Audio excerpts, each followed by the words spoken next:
ప్రభావము, ఆధిపత్యము, ఆరాధన, స్తోత్రము, స్తుతి ప్రభువును రక్షకుడైన యేసుక్రీస్తు వారి మహోన్నతమైన నామానికే కలుగునుగాక.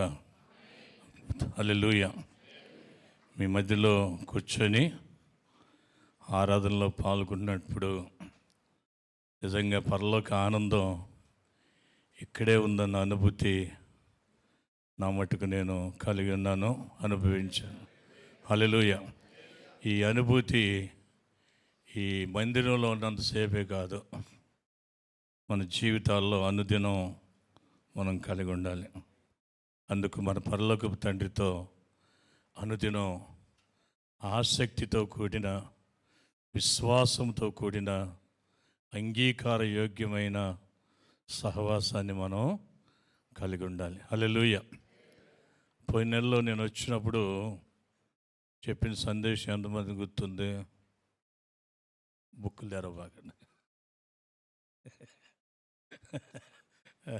పెంతెకొస్తు ఆదివారం, పెంతెకొస్తు అనుభవం 5 విషయాలు ఆ దినం చెప్పడం జరిగింది. 1, పరిశుద్ధాత్మ దేవుని అభిషేకం. 2, పరిశుద్ధాత్మని అద్భుతాలు. 3, పరిశుద్ధాత్మని సందేశం. 4, పరిశుద్ధాత్మని సంధింపు. 5, పరిశుద్ధాత్మని నడిపింపు. ఆదిమ సంఘం, నేటి సంఘం కూడా 5 కలిగి ఉండాలి.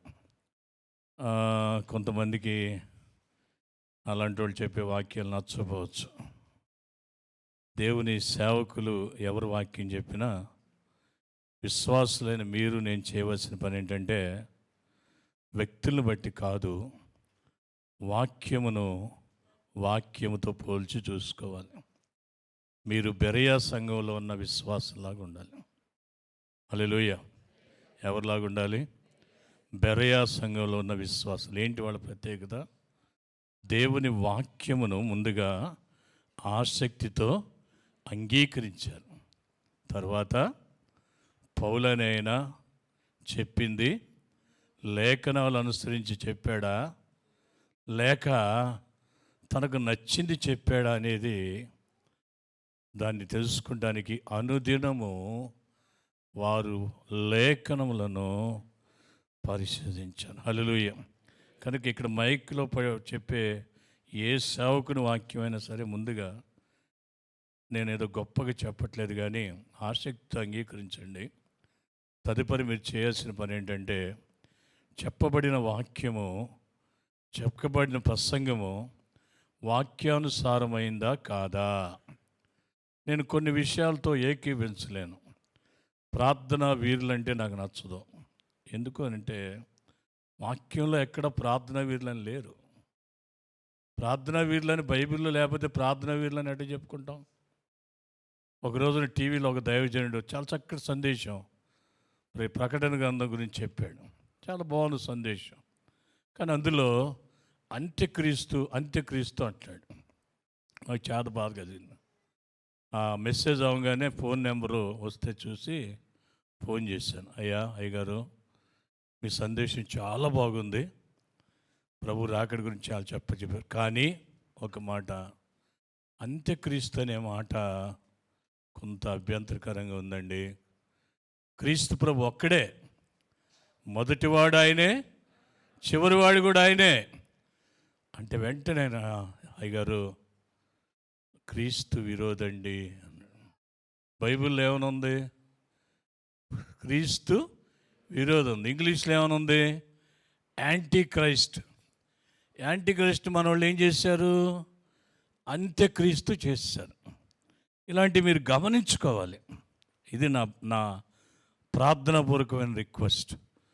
వాక్యము ఎవరు చెప్పినా అంగీకరించండి. అది వాక్యానుసారమైందా కాదా మరలా మీరు గృహాలకు వెళ్ళాక వాక్యాన్ని పరిశీలించండి. అప్పుడు మనం స్థిరమైన కథలని విశ్వాసులుగా బలపడతాం. అనేకులకు మన జీవితాల మాదిరికరంగా ఉంటాయి. అట్టి కృపను మనందరం కలిగి ఉండాలని మనవి చేస్తున్నాను. అయితే నా మాటలు ఎవరైనా తప్పుగా భావించొద్దని మనం చేస్తున్నాను. హల్లెలూయా. ఈ ఉదయకాలం దేవుని వాక్యంలో నుండి 107వ కీర్తన బైబిల్స్ ఉన్న వారు అందరు తెరవాలి. నేను చెప్పిన వచనాలు మొదటి వచనం సిస్టర్స్ చదివితే రెండవ వచనం బ్రదర్స్ చదవాలి, మూడవ వచనం సిస్టర్ చదివితే నాలుగవ వచనం బ్రదర్స్ చదవాలి. రెడీనా? రెడీ? ఓకే. 107వ కీర్తన 6వ వచనం. 107వ కీర్తన, కష్టకాలమందు యెహోవాకు మొరపెట్టిరి, ఆయన వారి ఆపదల నుండి వారిని విడిపించును. 13వ వచనం బ్రదర్స్. కష్టకాలమందు వారు యెహోవాకు మొరపెట్టిరి, ఆయన వారి ఆపదలన్నిటి నుండి వారిని విడిపించును. 19వ వచనం, కష్టకాలమందు వారు యెహోవాకు మొరపెట్టిరి, ఆయన వారి ఆపదలన్నిటి నుండి విడిపించును. 28వ వచనం బ్రదర్స్,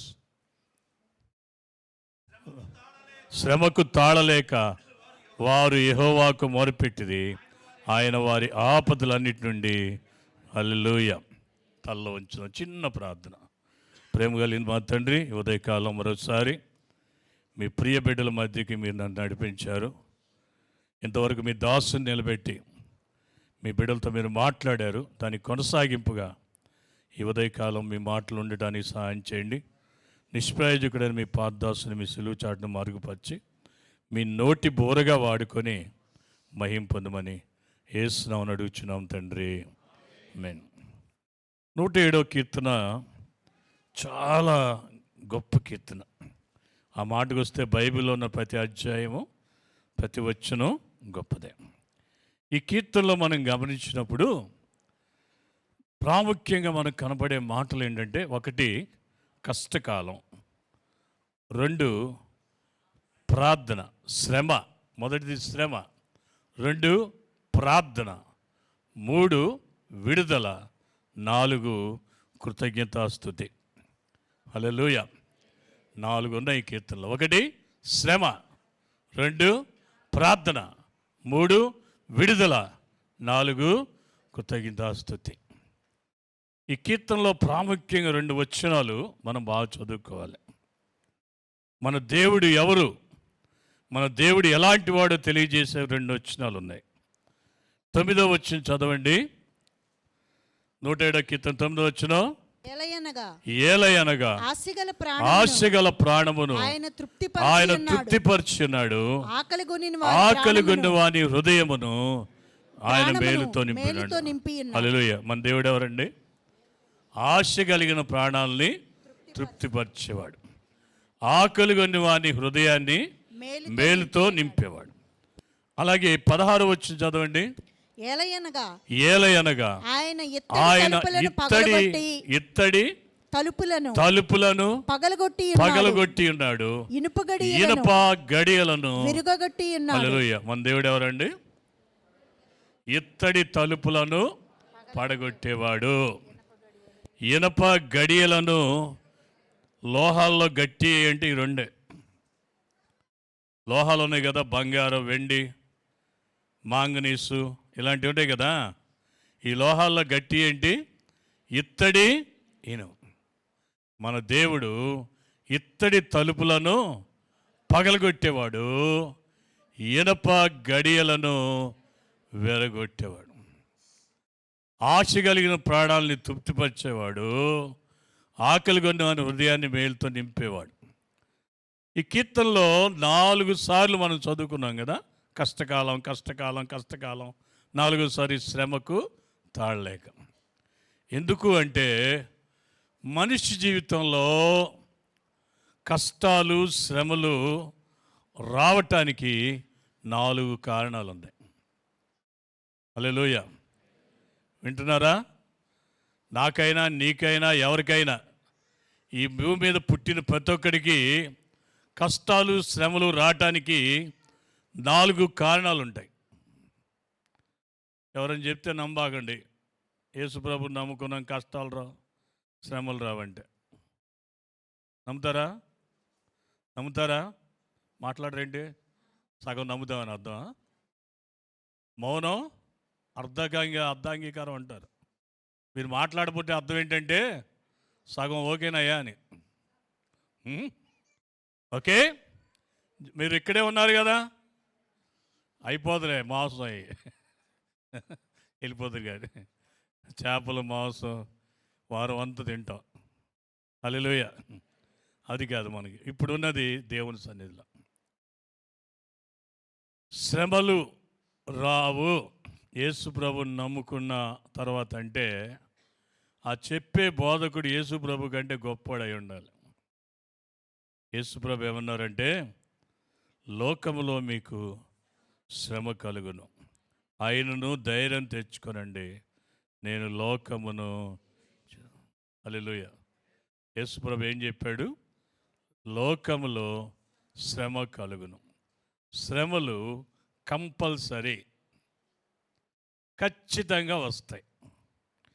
పౌలు భక్తుడు అంటాడు ఫిలిప్పీ పత్రిక 1వ అధ్యాయం చివరి వచనంలో, మనం ప్రభు అయిన యేసుక్రీస్తునందు విశ్వాసం ఉంచడం మాత్రమే కాదు కానీ ఆయన పక్షముగా శ్రమపడుటయు అనుగ్రహించబడెను.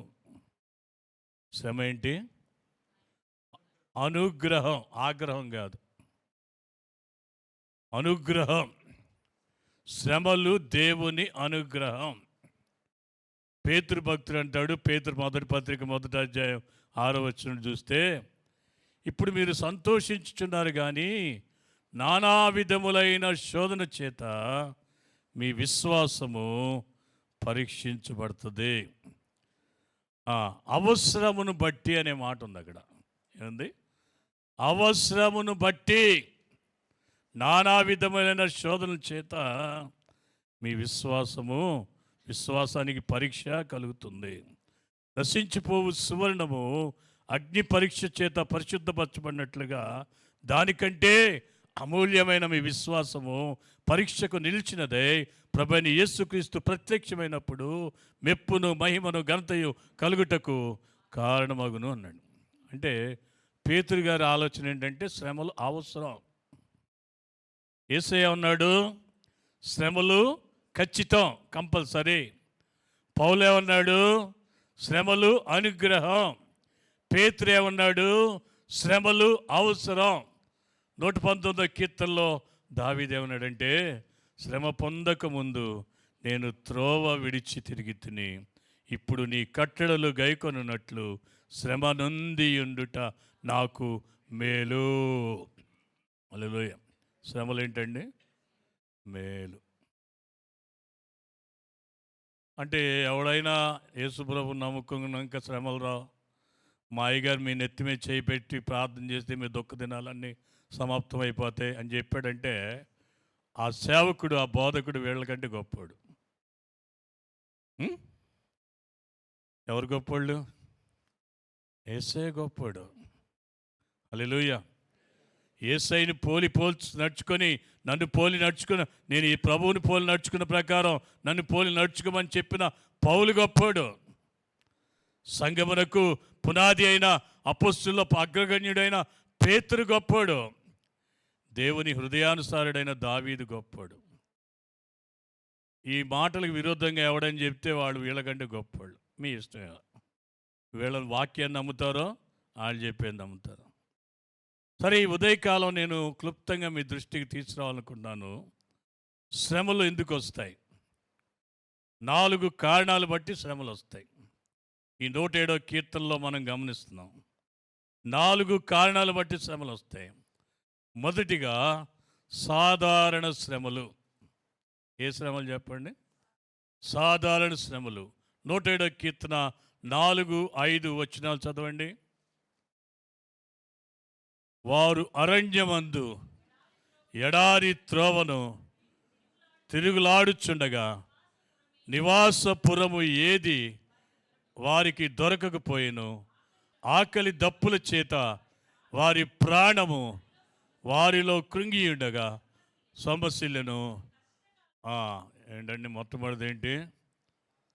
జీవన ప్రయాణం. ఇది ఇశ్రాయేలు ప్రయాణాన్ని సూచిస్తుంది.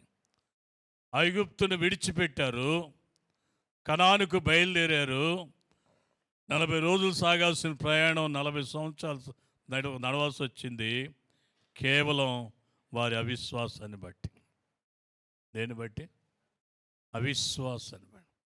ఈ 40 సంవత్సరాల వాళ్ళ ప్రయాణంలో ఉండటానికి నివాసపురం లేదు. చాలాసార్లు ఆకలి దప్పుల చేత వారి ప్రాణాలు విసిగిని. దేవుడిస్తాడని నమ్మకం లేదు, దేవుని వైపు చూడలేదు, అందుకనే ఏడుస్తా బతికారు. ఈ లోకంలో బతికే ప్రతి ఒక్కరికి సాధారణంగా ఇవన్నీ కనీస అవసరాలు.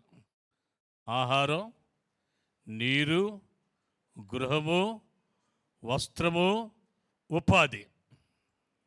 ఏంటండి? ఆహారము, నీరు, గృహము, వస్త్రము, ఉపాధి, ఆరోగ్యం.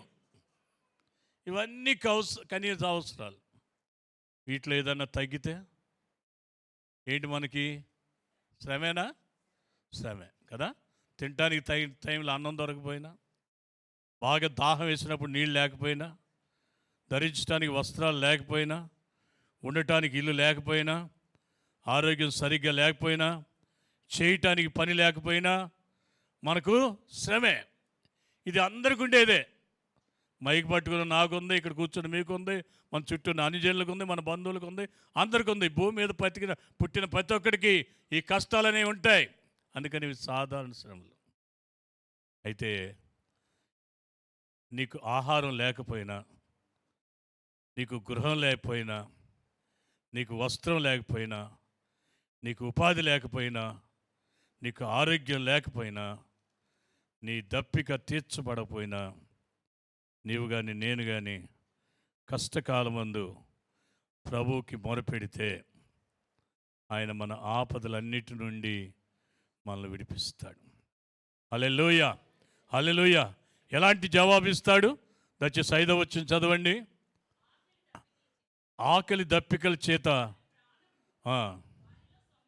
సారిలో సమస్యలను క్షమించండి. 7వ వచనం చదవమ్మా. Thank you. 7వ వచనం చదువు.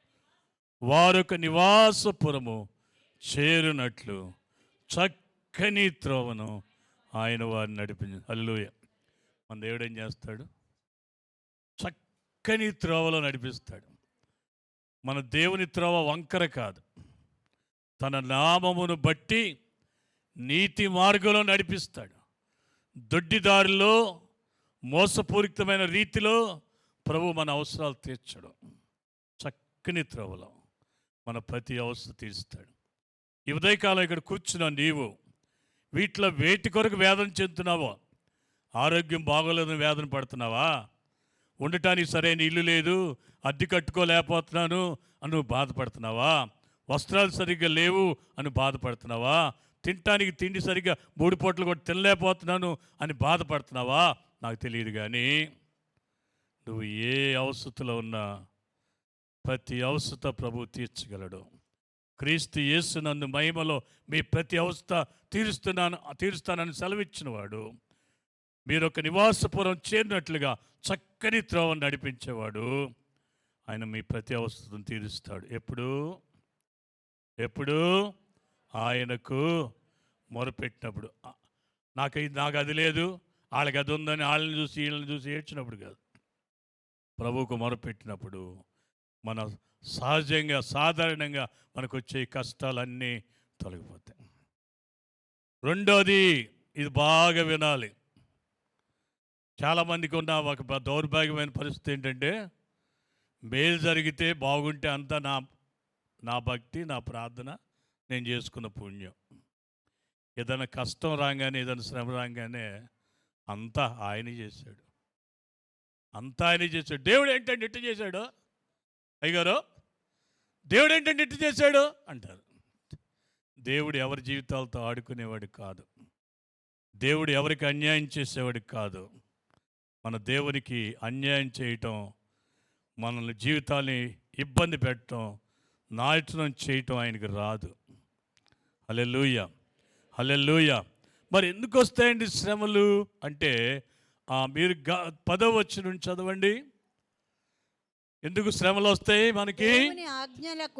దేవుని ఆజ్ఞలకు లోబడక మహోన్నతుని తీర్మానమును తృణీకరించినందున బాధ చేతను ఇనుప కట్ల చేతను బంధింపబడిన వారే చీకటిలోను మరణాంధకారములోను నివసించు వారి హృదయమును ఆయన ఆయాసముతో కృంగతీయును.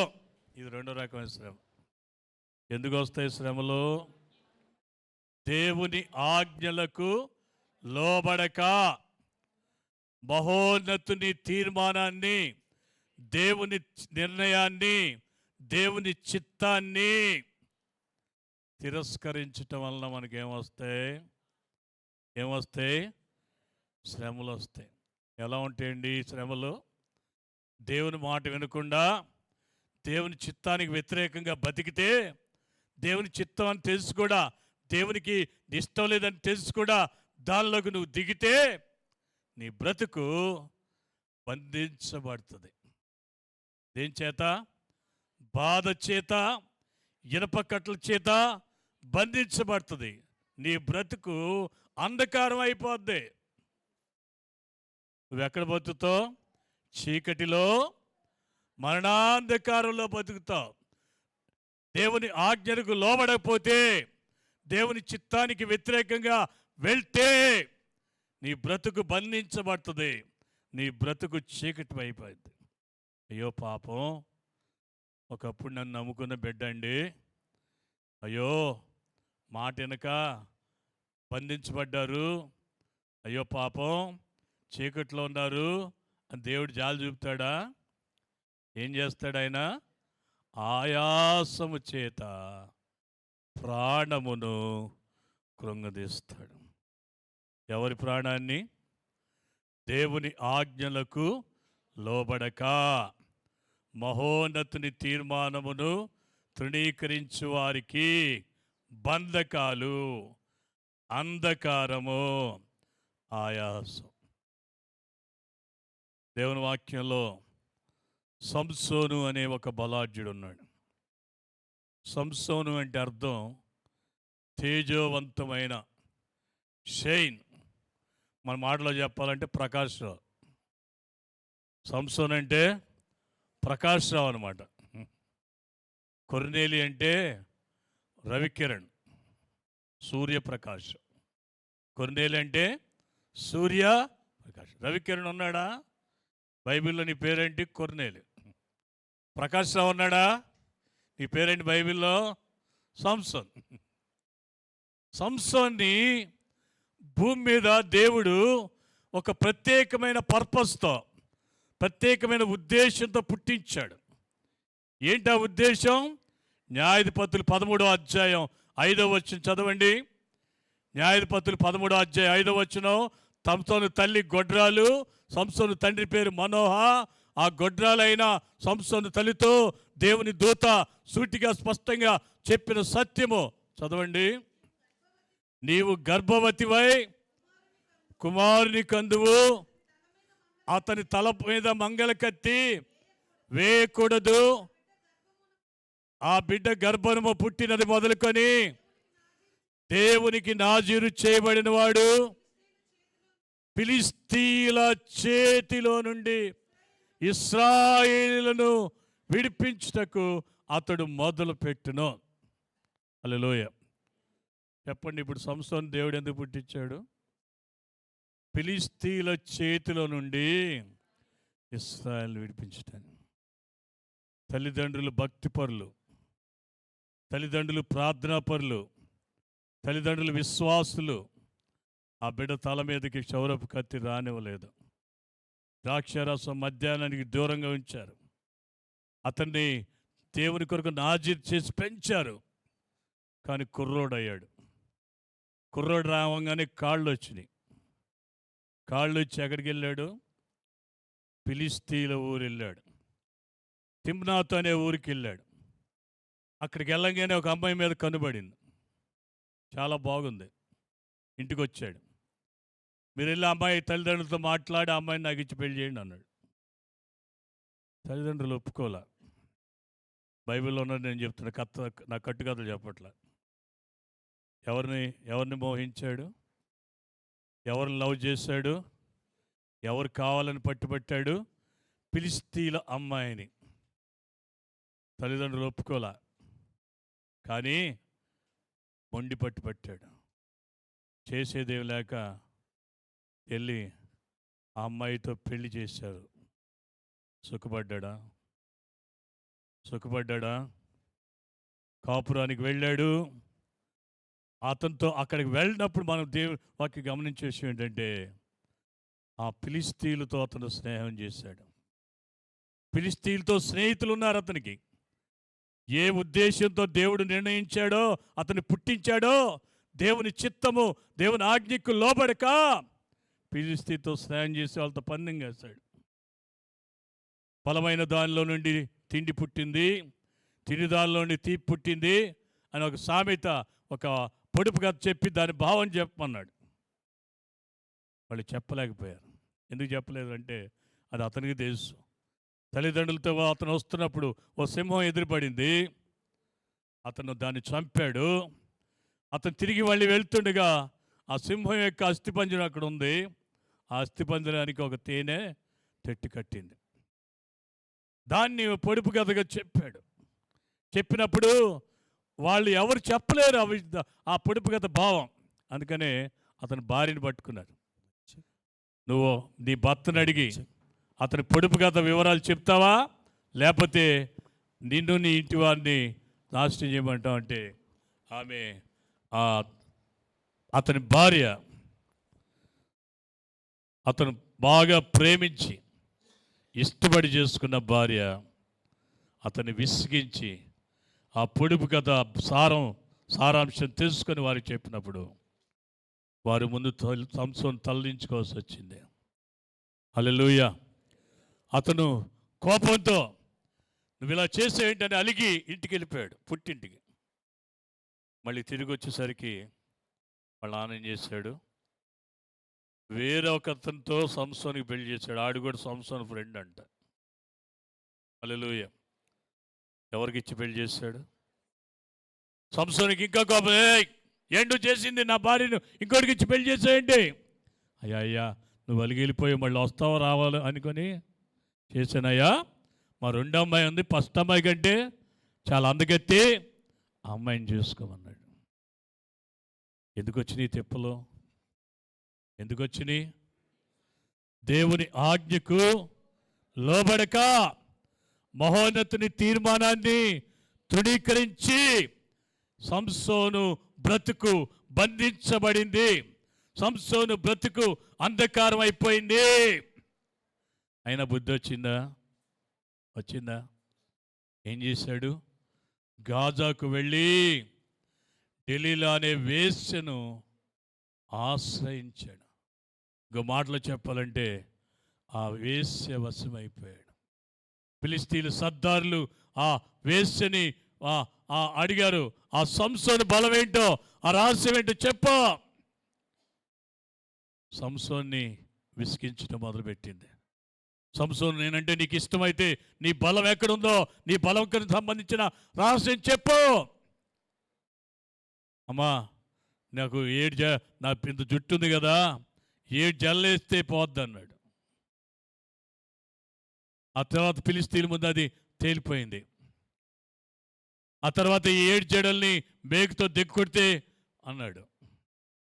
దేవుని వాక్యంలో చెప్పే విషయం ఏంటంటే, చాలా విచారకరమైన విషయం ఏంటంటే, న్యాయాధిపతుల గ్రంథం 16వ అధ్యాయం 16వ వచనంలో సంసోను గురించి వ్రాయబడిన మాట ఏంటంటే, ఆమె అనుదినము మాటల చేత అతన్ని బాధించినందున, తొందర పెట్టుచున్నందున అతడు ప్రాణము విసిగి చావగోరాడు. ఏమండి?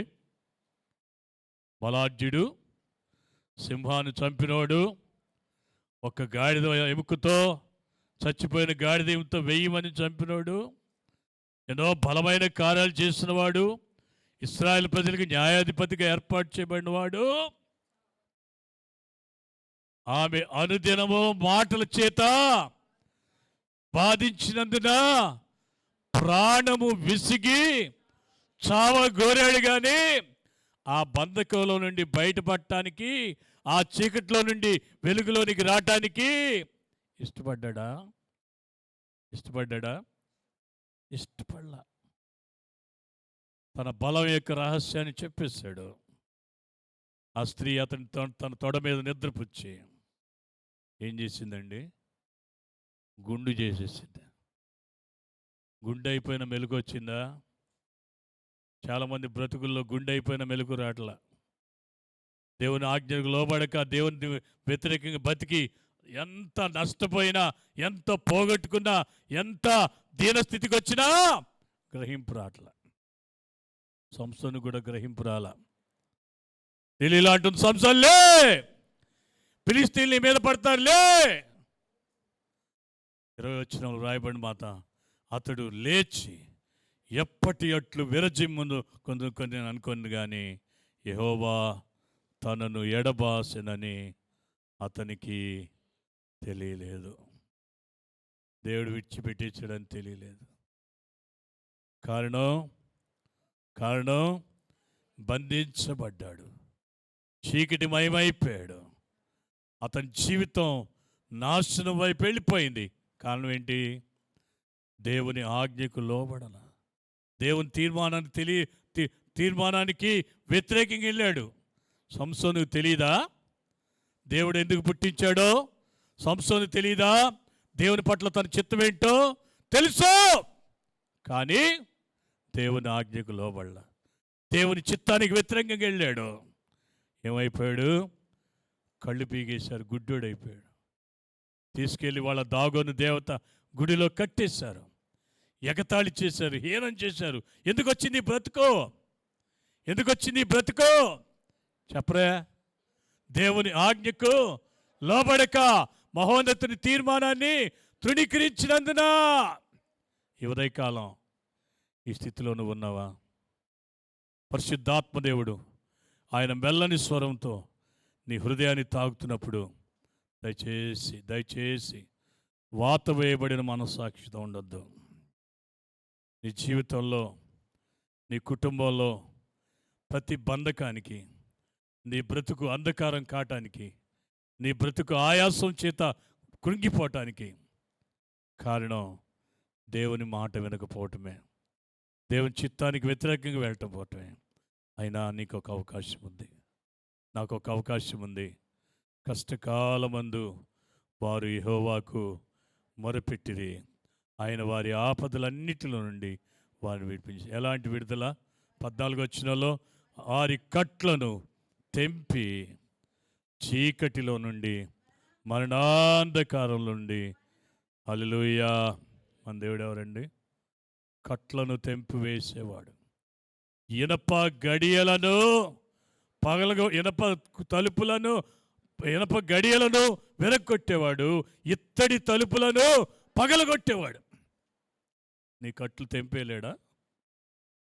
నీ బంధకాల నుండి విడిపించలేడా? నీ బ్రతుకును వెలుగులోకి నడిపించలేడా? నీ బ్రతుకును వెలుగుతో నింపలేడా? నింపాలంటే ఏం చేయాలి? నీకు నువ్వే బుద్ధిమంతుడు అనుకోవద్దు, నీకు నీవే జ్ఞానం అనుకోవద్దు. ఎవరు బుద్ధిమంతులు, ఎవరు జ్ఞానవంతులో తెలుసా? నీకు నీవే జ్ఞానం అనుకోవద్దు. యెహోవా యందు భయభక్తులు కలిగి చెడుతనమును విడిచిపెట్టు.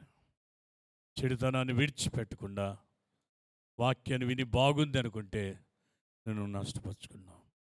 కనుక నీకు ఏ కష్టం వచ్చినా మొట్టమొదటి గమనించుకో. ఒకటి, అందరికి వచ్చినట్టుగా వచ్చింది. మరి సెప్టెంబర్ నెలలో మా ప్రకాష్ నగర్ ఏరియాలో ఇళ్ళన్నీ మునిగిపోయినాయి, మా ఇల్లు కూడా మునిగిపోయింది. అందరితో పాటే, నాతో పాటు చాలామంది సేవకుల గృహాలు మునిగిపోయినాయి, చాలామంది మందిరాలు మునిగిపోయినాయి. దేవుని కృప వల్ల గొప్ప అద్భుతం ఏంటంటే, మా ఇంట్లో దాదాపు 3 లక్షలు నష్టం వచ్చింది, కానీ మా మందిరంలో ఒక వస్తువు కూడా పాడవల. హల్లెలూయా! మందిరంలో ఒక్క వస్తువు కూడా పాడవల. అంటే చాలా సంతోషం, చాలా సంతోషం. ఏ మౌత్ పీస్తో సహా సౌండ్ బాక్సులు ముందు ఆ నీళ్ళు వస్తుంటే ఆ కింద అన్ని పైన పెట్టేశాం. ఇలాగ మా ఇంట్లోకి వెళ్ళేసరికి ఇంట్లోకి నీళ్ళు వచ్చేసినాయి. అది తీయటానికి లేదు, పైకి వెళ్ళిపోయాం. నాకు ఒక్కడికే వచ్చిందా? ఆ ఏరియాలో ఉన్నాను కాబట్టి వచ్చింది, అంతే. సాధారణంగా వచ్చిన శ్రమ అయినా దేవునికి మొరపెట్టు. దేవుని ఆజ్ఞకు లోబడక, దేవుని చిత్తానికి వ్యతిరేకంగా బతికి నువ్వు తెచ్చుకున్న బంధకాలైనా, నీ బ్రతికి అంధకారమైన ప్రభు దగ్గర మొరపెట్టు, విడిపిస్తాడు. మూడోదిగా మనకు శ్రమలు ఎందుకు వస్తాయి? వాక్యం వింటున్న వాళ్ళు హల్లు చెప్పండి, హల్లెలూయా. ఇంకో గంట సేపు అయినా చెప్పాయి, వింటానన్న వాళ్ళు హల్లు చెప్పండి. పైగా అన్నారు, గంట సేపు నేను చెప్తే మా గుడికి వెళ్ళొద్దు నేను.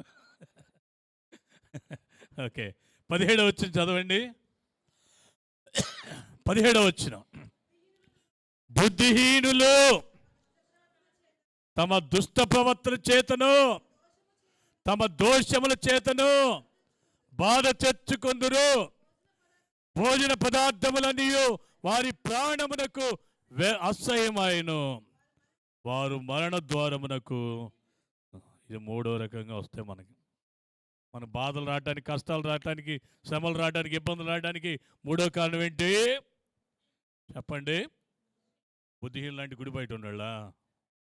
మన బుద్ధిహీనతల వలన, నా బుద్ధిహీనత వలన, నీ బుద్ధిహీనత వలన మనం తెలివైన వాళ్ళం అనుకొని, మనకంటే తెలివైన వాళ్ళు ఎవరు లేరు అనుకొని మనం తీసుకునే నిర్ణయాల వలన బైబిల్ చెప్తుంది, ఒకని ఎదుట తడిరైందిగా కనబడి మార్గం కలదు, తుదకది మరణాన్ని నడిపిస్తుంది. మన మార్గాలు, మన ఆలోచనలు, మన నిర్ణయాలని మనకి ఎలా ఉంటాయంటే బేష్ బాగున్నాయి అనిపిస్తాయి, కానీ అవి మరణానికి అనిపిస్తాయి. దేవుని చిత్తానికి, దేవుని వాక్యానికి విరోధంగా ఉన్న ఏ ఆలోచనైనా, ఏ నిర్ణయమైనా, ఏ ఉద్దేశమైనా అది బుద్ధిహీనమైందే. మరోసారి మాట చెప్తాను, దేవుని వాక్యానికి విరుద్ధంగా ఉన్న ఏ ఆలోచనైనా, ఏ ఉద్దేశమైనా, ఏ నిర్ణయమైనా అది బుద్ధిహీనమైందే. ఈ లోకంలో నాకు నేనుగా, నీకు నీవుగా బుద్ధిమంతులుగా బతకగలిగితే వాక్యం అవసరంలా, యేసు ప్రభు అవసరంలా. హల్లెలూయా. మనకు అనుదినం దేవుని సహాయం కావాలి. ప్రతి నిర్ణయంలో, ప్రతి ఆలోచనలో, ప్రతి పనిలో దేవుని మీద ఆధారపడాలి. కాని పక్షంలో మనం బుద్ధిహీనులమే. దేవుని వాక్యంలో రూతు గ్రంథం 1వ అధ్యాయంలో ఒక స్త్రీ ఉంది, పేరు నయోమి, అంటే మాధురి, మనోహరం. ఏంటి నయోమి అంటే? మాధురి, మధురం, మనోహరం. భర్త పేరు మనోరమ్మ, భర్త పేరు Elimelech. God is my king, దేవుడే నా రాజు. వాళ్ళ పేర్లు బాగున్నాయి, కానీ వాళ్ళ పిల్లల పేర్లు బాగలా. మహులోను, కిలియోను. మహులోను అంటే రోగం, కిలియోను అంటే మరణం. ఏం పేరు పెట్టుకున్నారు పిల్లలకి? పేర్లు పెట్టే దగ్గర బుద్ధి ఎంత కనపడుతుంది. రోగిష్ఠుడు, చచ్చినోడు. ఏం పేరు పెట్టుకుంది? రోగిష్ఠుడు, చచ్చినోడు. పెట్టుకుంటారా? చాలామంది పెట్టుకుంటారు రకరకాల పేరు. అమెరికాలో ఒకటి పేరు మిస్టర్ పిగ్ అంట. మళ్ళీ పేరు పెట్టుకున్నాడు కదా. ఆడికి పిగ్ అంటే వాళ్ళ నాన్న పిగ్ అంటే ఇష్టం అనుకుంటా, అందుకని ఆడికి పిగ్ అని పెట్టుకున్నాడు. వీళ్ళు కూడా అట్టే పేర్లు పెట్టుకున్నారు. మహులోను, కిలియోను. రోగము, మరణం. దేశంలో కరువు వచ్చింది. ఎక్కడొచ్చిందండి కరువు? దేశంలో కరువు వచ్చింది, ఊళ్ళో కరువు రాలా. నయోమి ఇంట్లో కరువు రాలా. నయోమి ఇంట్లో సమృద్ధి ఉంది. అనుకుంది, నేను జాగ్రత్త పడాలి, దేశంలో వచ్చిన కరువు ఊర్లోకి వస్తుంది, ఊర్లోకి వచ్చిన కరువు వచ్చిందంటే ఆటోమేటిక్గా మా ఇంట్లో కూడా వచ్చేస్తుంది, కాబట్టి ముందే జాగ్రత్త పడతాం అనుకొని మోటాములు సర్దుకొని భర్తని పిల్లల్ని ఎంట పెట్టుకొని వెళ్ళిపోయింది. ఎక్కడికి? మోయాబుకి వెళ్ళింది. ఎక్కడైంది? ఎందుకు వెళ్ళిపోయింది? కాపురం ఉండటానికి వెళ్ళిపోయింది, సెటిల్ అవ్వడానికి వెళ్ళిపోయింది. ఎక్కడ సెటిల్ అవుదాం అనుకుంది? మోయాబులో. ఏం పర్లా, నా సమృద్ధి ఉంది, ఏం పర్లా, మా ఆయన ఉన్నాడు, ఏం పర్లా, ఇద్దరు మగపిల్లలు ఉన్నారు, బాగా సెటిల్ అయిపోదాం అనుకుంది, నిర్ణయం తీసుకుంది, వెళ్ళింది. కొన్ని రోజులు గడిచినాయి, భర్త చనిపోయాడు. బుద్ధి వచ్చిందా? ఇంకా ఏం పర్లేదు, ముసలోడు పోతే పోయాడులే, ఎదుగుని కుర్రోళ్ళు ఉన్నారు, వీళ్ళకి పెళ్లి చేస్తే మా అబ్బాయిలు నన్ను బాగా చూసుకుంటారు అనుకుని అక్కడ ఇద్దరు అమ్మాయిలు చూసి పెళ్లి చేసింది, అందమైన అమ్మాయిలు చూసి. 10 సంవత్సరాలు తిరగకముందే, మోయాబుకి వెళ్ళిన 10 సంవత్సరాలకే ఈ ఇద్దరు కుర్రోళ్ళు కూడా చనిపోయారు. ఆ ఇంట్లో ఏం మిగిలి? 3 విధవరాళ్ళు మిగిలారు. అప్పుడు తన దేశం, తన ఊరు గుర్తొచ్చింది. మా దేశంలో ఎట్టుందో, మా ఊర్లో ఎట్టుందో, మా వాళ్ళు ఎట్టున్నారు అనుకుని అప్పుడు ఎంక్వైరీ చేయడం మొదలుపెట్టింది. ఓ, దేశంలో కరువు లేదు, దేశం అంతా బాగుంది, సమృద్ధిగా ఉందని తెలుసుకొని తిరిగి తన సొంత ఊరు బెత్లెహేముకు, బెత్లెహేం అంటే రొట్టెల ఇల్లైన బెత్లెహేము తిరిగి వచ్చింది. ఆ ఊరు రాగానే ఆ ఊరు అమ్మలక్కలు నయోమిని గుర్తుపెట్టారు. వచ్చేమో నయోమి కదా, మన ఊరామే కదా అంటే, ఈ నయోమి ఏమంటుంది? 20 వచనం చదవండి. ఆమె సర్వశక్తుడు నాకు చాలా దుఃఖము కలగ చేసెను గనుక నన్ను నయోమి అనక మారా అని పిలవండి. నేను సమృద్ధి గల దాన్ని వెళ్ళి తిని, యెహోవా నన్ను రిక్తురాలినిగా. ఏమండి, ఇదంతా దేవుడు చేశాడంట. ఏమండి, దేవుడు చేశాడా? సర్వశక్తుడు నాకు చాలా దుఃఖం కలిగజేశాడమ్మా, యెహోవా నన్ను రిక్తురాలిగా చేశాడమ్మా, నేను సమృద్ధిలోనే వెళ్ళానమ్మా, ఖాళీ చేతులు తిరిగి వచ్చానమ్మా, అంతా ఆయనే చేశాడమ్మా, నన్ను నయోమి అనొద్దమ్మా, మారానండమ్మా, నా బ్రతుకు చేదైపోయింది. ఎవరి వల్ల చేదైంది? ఎవరి వల్ల చేదైంది? నీ బ్రతుకు ఎవరి వల్ల చేదైంది? నీ కుటుంబం ఎవరి వల్ల చేదైంది? నీ పరిస్థితులు దేని వల్ల చేదైనాయి? నీ బుద్ధిహీనత వలన, నీ నిర్ణయాల వల్ల, తెలివైన దాన్ని అనుకొని నువ్వు తీసుకున్న నిర్ణయాల వల్ల ఇప్పటికి చాలామందికి ఇంకా బుద్ధి రాట్లా. ఎవడో 10,000 కడితే 50,000 ఇస్తాడంటాడు. చాలామంది అయ్యగారులు కూడా మునిగిపోయారు అప్పుడు హిమ్మని. నాకు తెలుసు, నాకు క్లోజ్గా ఉండేవాళ్ళు కూడా వచ్చి, అయ్యగారు 10,000 కడితే 6 నెలలు 50,000 వస్తాయండి. మా సంఘస్థులో వచ్చారు, అయ్యగారు ఏదో 10,000 స్కీల్ అంటండి, 50 వస్తాయంట. అమ్మా, పోతే 10 వస్తే 50 అనుకుంటే కట్టండి, నేను మాత్రం కట్టించుకోనని చెప్పి. చాలా వందల మంది సేవకులు సంఘాలు లేని వాళ్ళు అయిపోయారు. నాకు వాళ్ళ పేర్లు కూడా తెలుసు కొంతమంది. నాతో పాటు బైబిల్ ట్రైనింగ్ అయిన వాళ్ళు కూడా. ఒక అతనైతే హార్ట్ అటాక్తో చనిపోయాడు. ఒక హన్య కుటుంబం రక్షించబడినాడు హింబనేక్ స్కీమ్ ద్వారా.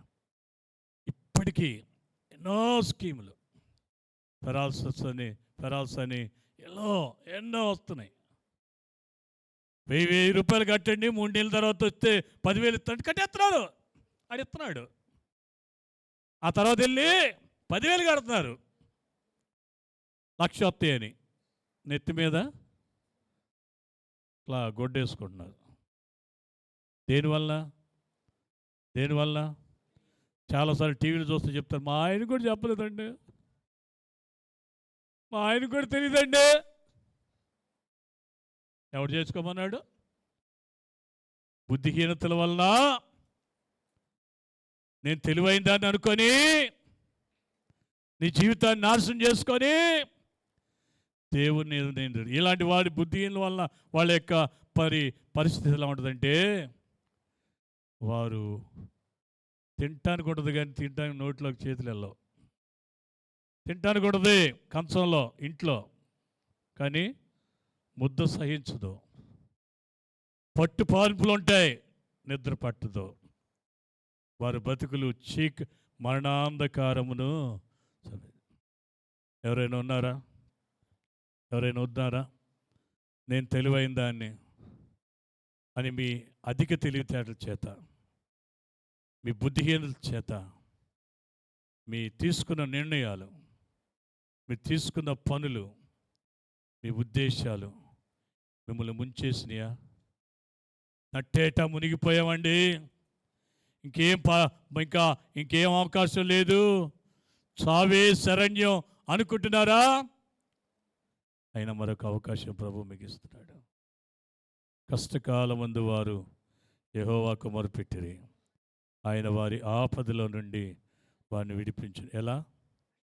ఆయన తన వాక్కును పంపి వారిని బాగు చేసెను. వాడు పడిన గుంటలో నుండి, హల్లెలూయ, మన బ్రతుకులను బాగు చేసేది అప్పుడు, ఇప్పుడు, ఎప్పుడైనా దేవుని వాక్యమే. హల్లెలూయ. దేవుని వాక్యం తప్ప మన బ్రతుకులను బాగు చేసేది ఏది లేదు. మన బుద్ధిహీనతల నుండి విడిపించేది, మన అజ్ఞానం నుండి విడిపించేది, మన అవిధేయతలను విడిపించేది, మన జీవితాన్ని సరిచేసేది దేవుని వాక్యం తప్ప మరొకటి. తన వాక్కుని పంపి వారు పడిన గుంటలో నుండి వారిని బాగు చేస్తాడు. వారు పడిన గుంటలో నుండి దేవుని వాక్యం ఎప్పుడు మనల్ని ఏం చేస్తుంది? పైకెత్తుద్ది. కొంతమంది అంటారు వాక్యని చంపేశాడురా. ఏం చేశాడు? చంపేయడానికి కాదండి, ఇది బతికించడానికి, బాగు చేసుకుంటా. హల్లెలూయా. ఎవ్వరు మిమ్మల్ని చంపడానికి. ఒక మాట చెప్పనా? ఇక్కడ మైక్ పట్టుకొని బోధిస్తున్న నాకు, మీ దైవదాసులు అలాంటి వాళ్ళకి మీకంటే ఎక్కువ శ్రమ ఉంటుంది, రెండింతల శ్రమ. మీరు విని లోబడపోవటం వల్ల శ్రమ మాకెందుకు తెలుసా? మేము చేయకుండా చెప్పినందుకు శ్రమ. హల్లెలూయా. కనుక ఏ బోధకుడు కూడా, ప్రార్థనాపూర్వకంగా పొందిన ఏ బోధకుడు కూడా దేవుని వాక్యానికి విరుద్ధంగా మాట్లాడటానికి అతను ధైర్యం చేయలేడు. హల్లెలూయా. కనుక బుద్ధిహీనతల నుండి మనల్ని బాగు చేస్తుంది వాక్యం. నువ్వంతా నష్టపోయావా? నువ్వు మునిగిపోయావా? అప్పులు పాలైపోయావా? నిందలు పాలైపోయావా? కేవలం నీ బుద్ధిహీనత వలన, నీ నిర్ణయాల వలన, నువ్వు చేసిన పనుల వలన, నీ తొందరపాటు వలన నీ జీవితం, నీ కుటుంబం నాశనం అయిపోయిందా? దేవుడు మరొక అవకాశం ఇస్తున్నాడు. ఆయన తట్టు చూడు. ఆయన వాక్కు చేత నీ బ్రతుకును బాగు చేస్తాడు. అంతేకాదు, నువ్వు ఏ గుంటలో పడ్డావో దాని నుండి ఆయన పైకి లేవనెత్తాడు. నేను ముగింపులోనికి వచ్చేసాను. 4వది, దేవుని వాక్యంలో మనకి శ్రమలు రావటానికి 4వ కారణం ఈ 107వ కీర్తన 25వ వచనం చదవండి. ఆయన సెలవీయగా తుఫాను పుట్టెను, అది దాని తరంగములను పైకెత్తెను. వారు ఆకాశం మట్టుకు ఎక్కుచు అగాధమునకు దిగుచు. 4వది, శ్రమ చేత వారి ప్రాణం కరిగిపోయెను. Thank you. 4వది ఏంటి? దేవుడు కలుగచేయు తుఫానులు. దేవుడు ప్రేమించిన ప్రతి వ్యక్తి జీవితంలో, అంటే దేవుడు ప్రేమించిన వాళ్ళు అంటే ఎవరుండరు? ఈ భూమి మీద పుట్టిన ప్రతి వ్యక్తి జీవితంలో దేవుడు నిన్ను, నన్ను, మనలను తన దారిలోనికి తెచ్చుకోవటానికి, తన మార్గంలో నడిపించడానికి, మనల్ని దీవించడానికి, మరోసారి మాట చెప్తున్నాను, నిన్ను, నన్ను, మనలను తన దారిలోనికి నడిపించడానికి, తన మార్గంలో నడిపించుకోవటానికి, మనల్ని దీవించడానికి దేవుడు తుఫాన్లను అనుమతిస్తాడు. తుఫాన్లు ఎప్పుడు రావు. ఆ తుఫాన్లే మన జీవితాలకి టర్నింగ్ పాయింట్, మన జీవితంలో మలుపు తిరిగే విషయాలు. ఇక్కడ నేను నమ్ముతున్నాను, ఇక్కడ కూర్చున్న చాలామంది మీరు విశ్వాసులుగా బాప్తిసం పొంది ప్రభు దగ్గరికి వచ్చారంటే ప్రభు మీ జీవితంలో అనుగ్రహించిన తుఫాను వల్లనే. ఆర్థిక ఇబ్బందుల చేత, అప్పుల చేత మీరు కృంగిపోయి ఉన్నారు, అనారోగ్యం చేత మీరు పడి ఉన్నారు, సమస్యలతో ఉన్నారు, దిక్కులేని పరిస్థితులు ఉన్నారు, ఆ తుఫానును దేవుడు అనుగ్రహించి దాని ద్వారా నిన్ను నన్ను నన్ను తన దారిలోనికి నడిపించుకున్నాడు, తన దారిలోకి తెచ్చుకున్నాడు, తన మార్గంలో నడిపిస్తున్నాడు, మనల్ని దీవిస్తున్నాడు. కనుక ప్రతి వ్యక్తి జీవితంలో దేవుడు మరి మన మేలు కొరకు తుఫానులను అనుమతిస్తాడు. దేవుని వాక్యంలో సౌలు అనే ఒక యవనస్తుడు, ధర్మశాస్త్ర విషయంలో అనింద్యుడు, పరిచయుల తెగకు చెందినవాడు, 8వ దినాన్ని సున్నతి చేయబడినవాడు, ఆసక్తి విషయంలో సంఘమును హింసించినవాడు, తార్సువాడైన సౌలు ధర్మశాస్త్రమును నేర్చుకుంటానికి యెరూషలేముకు వచ్చి అక్కడ గమాలియేల్ అనే ఒక ధర్మశాస్త్రోపదేశకుని శిష్యుడై ధర్మశాస్త్రాన్ని నేర్చుకుంటున్న ఆ క్రమంలో అక్కడ జరుగుతున్న సంఘటనలు అతని మనస్సుకు నచ్చలేదు. ప్రభువైన యేసుక్రీస్తు వారు మరణించి తిరిగి లేచారు. క్రైస్తవ సంఘం ఏర్పడింది. ఆ సంఘము ప్రకటిస్తున్న సత్యము, ఇశ్రాయేలులారా మీరు ఎదురు చూస్తున్న మెస్సయ్య, రక్షకుడు, అభిషక్తుడు, నజరేయుడైన యేసు అని చెప్పిన మాట అతనికి నచ్చలేదు. ఈ క్రైస్తవులు అనేవాళ్ళు దేవుని నామానికి అవమానం కలిగిస్తున్నారు, ఈ క్రైస్తవుల్ని నేను నాశనం చేస్తే, ఈ క్రైస్తవుల్ని నేను అంతం చేస్తే దేవుడు సంతోషిస్తాడు అనుకున్నాడు సౌలు. ఆసక్తి విషయంలో ఎందుకు సంఘాన్ని హింసించేవాడు అయ్యాడంటే దేవుని సంతోషపెట్టాలి. ఏ ఆసక్తి అతనికి? దేవుని సంతోషపెట్టాలనే ఆసక్తి. యేసు ప్రభు, యేసు అనే ఆయన ఒక సామాన్యుడు, ఒక వడ్లవాని కుమారుడు, సిలువలో నిస్సహాయుడిగా చనిపోయాడు. అలాంటి వాడు మెస్సయ్య ఎలా అవుతాడు? రక్షకుడు ఎలా అవుతాడు? విమోచకుడు ఎలా అవుతాడు? ఈ క్రైస్తవులు తప్పు చేస్తారు, వీళ్ళని చంపేస్తే, వీళ్ళని నాశనం చేస్తే దేవుడు సంతోషిస్తాడు అనుకున్నాడు. దేవుని మీద ప్రేమతో ఏం చేశాడు సౌలు? చెప్పండి. దేవుని మీద ప్రేమతోనే యెరూషలేములో సంఘమును హింసించాడు. అతను హృదయం సంతోషించిపోయా, నేను దేవుని కొరకు చాలా చేశాను, ఇక్కడే కాదు ఎక్కడ క్రైస్తవులు ఉన్నా వాళ్ళని నాశనం చేయాలి, సంఘమును హింసించుట నాకు ప్రాణాధారం అనుకున్నాడు. హల్లెలూయా. అపొస్తలుల కార్యాలు 9వ అధ్యాయం 1వ వచనం ఉంది, సంఘమును హింసించుట తనకు ప్రాణాధారం అనుకొని ప్రధాన యాజకుని దగ్గర ఆ అధికారం తీసుకొని, రికమెండేషన్ తీసుకొని దమస్కుకు వెళ్ళాడు. దమస్కుకు వెళ్ళే మార్గంలో అతని జీవితంలో అనుకోనని తుఫాను వచ్చింది, ఊహించని తుఫాను వచ్చింది.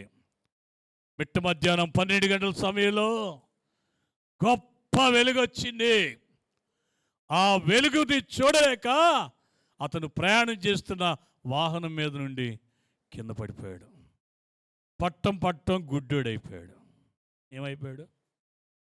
కింద పట్టం ఏమైపోయాడు? గుడ్డోడైపోయాడు. కళ్ళు కనపట్ల, స్వరం వినపడుతుంది, సౌలా సౌలా నీవేళ నన్ను హింసిస్తున్నావు? ప్రభువా నీవెవడివి? నేను నీవు హింసించున్న యేసును. వణికిపోయాడు. ఆ తుఫానులో సౌలు వణికిపోయాడు. ఆ తుఫానులో సౌలు వణికిపోయాడు. అయ్యో, ఈ యేసు నేను అనుకున్నట్టుగా సామాన్యుడు కాదా? ఈ యేసు నేను అనుకున్నట్టుగా నిస్సహాయుడు కాదా? ఈ యేసే రక్షకుడా? ఈ యేసే విమోచకుడా? ఈ యేసే మెస్సయ్యా? ఆయన సంఘమును, ఆయన ప్రజలు హింసిస్తే ఆయన హింసినట్ట అని అతని హృదయం ఎన్నో ఆలోచనలతో నిండిపోయింది, వేదంతో నిండిపోయింది, భయంతో నిండిపోయింది. ప్రభు అంటున్నాడు, నువ్వు లేచి పట్టణంలోకి వెళ్ళు, ఏం చేయాలో నీకు తెలియజేస్తా అన్నాడు. లేచాడు. నడవలేడు. ఎందుకని నడవలేడు? కళ్ళు కనబడవు. పక్కనోళ్ళు చేయి పట్టుకుంటే ఆ దమస్కులో తినవాడిని వీధిలో యోధా అనే తన స్నేహితు ఇంట్లో చేరాడు. 3 దినాలు అన్నపానాలు తీసుకోకుండా కన్నీరు మున్నీరుగా విలిపిస్తున్నాడు. ఏం చేస్తున్నాడు అతను? ప్రార్థన చేయించండి, కన్నీటి ప్రార్థన చేశాడు. అయ్యో యేసయ్యా, నువ్వు సామాన్యుడు కాదా? నువ్వే రక్షకుడువా? నువ్వే విమోచకుడువా? నేను తెలుసుకోలేకపోయానయ్యా, నన్ను క్షమించయ్యా, ఈ అంధకారం నుండి నన్ను విడిపించయ్యా, ఈ తుఫాన్లో నుండి నన్ను బయటికి తీసుకురాయ్యా అని ఏం ప్రార్థన చేశాడో మనకు తెలియదు. ప్రార్థన చేస్తున్నాడు. 3 దినాల తర్వాత ప్రభు అననీయాను పంపించాడు. 3 రోజులకి అననీయ వస్తాడని దేవుడు చెప్పాడా? ప్రభు చెప్పాడా? మాట్లాడరా? చెప్పలా. అననీయ వచ్చినప్పుడు అననీయ ముందు వెళ్ళటానికి భయపడ్డాడు. దేవుడు అన్నయ్య అన్నాడు, నేను భయపడదు, వెళ్ళొద్దు.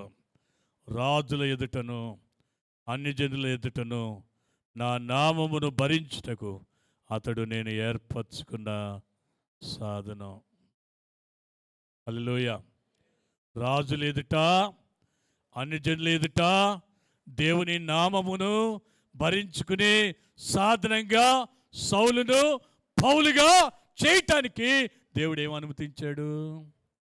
తుఫాను తన దారిలోకి తెచ్చుకుంటాను, తన దారిలో నడిపించడానికి, అతని జీవితాన్ని దీవించడానికి తుఫాను అనుమతించాడు. సౌలుకు తెలియదు తను ఎంతకాలం గుడ్డివాడగా ఉండాలో తెలియదు. అతని బ్రతుకు, అతని ఆలోచనలు ఎంతో అస్తవ్యస్తమైపోయినాయి. కానీ కన్నీటితో ప్రార్థన చేశాడు. అననీయ ప్రార్థన చేసినప్పుడు సౌలు కళ్ళ నుండి పొరలు వంటి రాలి అతను దృష్టి పొందాడు. భౌతికమైన దృష్టి కాదు, అతని మనోనేత్రాలు వెలిగించబడ్డాయి. ఆ తర్వాత పౌలు ప్రకటించిన సత్యం ఏంటో తెలుసా? సందేశం ఏంటో తెలుసా? దమస్కులకు వెళ్ళి అతను ఏం ప్రకటించాడు తెలుసా?